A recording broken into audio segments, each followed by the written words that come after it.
searching for James Thomas.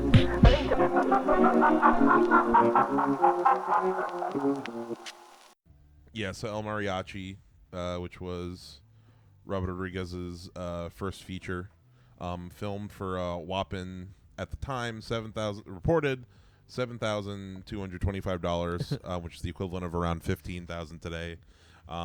Yeah, he made this movie with like basically no crew. Yeah. When he did need like other people behind the camera, like his actors just helped him with stuff. It's a crazy achievement, this movie. Yeah, it really is. So like relative to the other films, like I don't think I like El Mariachi as much. I will say it's admirable from a technical perspective, which might be a separate conversation. But in terms of tone, I will say I kind of like how much more, I guess, pathetic the protagonist of El Mariachi is, because like in Desperado and Once Upon a Time, you got like, you know, very badass, cool, like epic fantasy characters, and then like in El Mariachi, he's like, this is the worst day of my life, like everything's going so bad for me, no one wants to hire me, and I kind of like that sort of downtrodden vibe. It kind of, I guess, humanizes the whole thing, and I guess it is kind of in line with the whole I guess renegade low budget filmmaking that Rodriguez is doing himself. Yeah, he's very much just a dude. Yeah, And- he's just an unlucky guy. Yeah, and it is the most grounded of the three, you could call it. Yeah. Yeah, no, I like the vibe of this movie a lot. I think it's I think because it's so low budget that he had to just go film just like real people and places.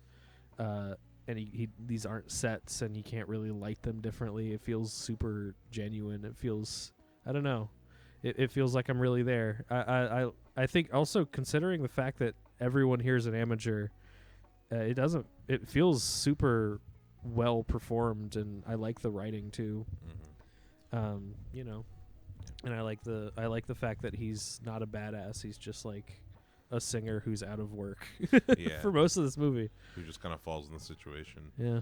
Speaking to the whole performances thing, it's interesting you brought that up, because I was watching all the behind the scenes on the Blu-ray for this, and something Robert Rodriguez talks about with the performances, and I agree. Like, it is kind of weird I was impressed by how naturalistic a lot of the performances. I mean, no one's giving an Oscar-worthy performance, but No, yeah. I think that most of the people in this movie don't feel like super wooden, like they feel like they fit in the world. Especially, I think the villain. If I had to say, I think the villain character to me felt the strongest. Yeah. As far performance wise, but a lot of that just came to according to Robert Rodriguez, the reason why is because like nobody was kind of taking it seriously when he was filming, because it was because when they were filming, like, they didn't have a crew. It didn't feel like filming a movie because it was just him with the Just camera. hanging out. Yeah, they were all just like hanging out, and it was just kind of a thing of like, oh yeah, I'm just helping my buddy with his movie or whatever, and like no one was thinking that it was going to lead to, you know, this Yeah. huge franchise and like be this kind of like pillar in low budget filmmaking that it is. Yeah. You know? It's hard for me to judge it by itself, just like as a movie, because I feel like I'm just mesmerized by the the technical impressiveness of it. Yeah. Like it definitely punches way above its weight. Like, I wouldn't be surprised if like somebody had said that this was like a shitty $1 million or $2 million movie. You know? Yeah. I mean, I mean, I like the general concept of like an origin story for like a folk hero. Yeah. It's almost like a samurai movie or something. Like, Yeah. it's like he rolls into town and just some unlucky shit happens to him, and he comes out of it like this person people tell stories about.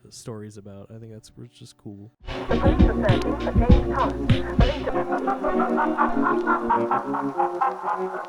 Thomas.